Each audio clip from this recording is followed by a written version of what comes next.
Nu, o kovos, matosi, vyksta įdomios ir čia man dabar mėginti nuspręsti komandų likimą ant popieriaus.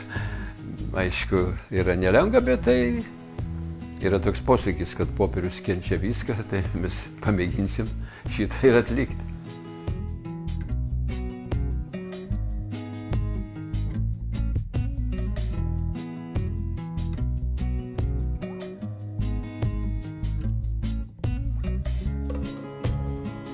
Kova čia gali būti labai rimta, tačiau visumoje palangiškiai turi parodyti gerą charakterį ir skaitau, kad čia Palanga eina į priekį, bet kova bus rimta. Palanga.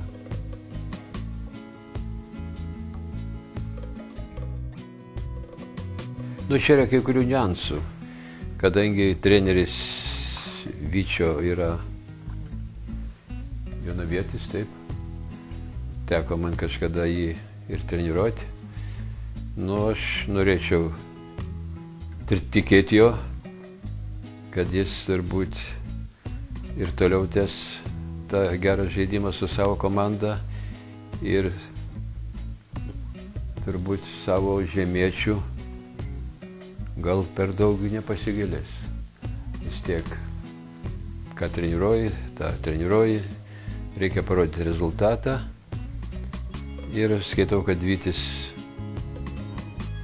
bendroje sumoje turi laimėti prieš Deksterą.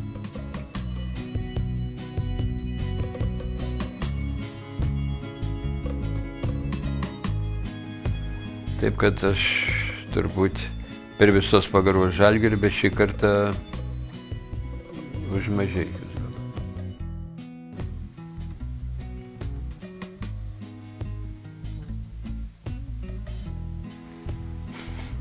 Mąstant, vis tiek ten yra taip pat puikių vyrų, apetitas auga bevalgant ir jeigu jie daeina čia iki pusfinalio, aš manau, kad jie yra pajėgus įveikti Mažeikius.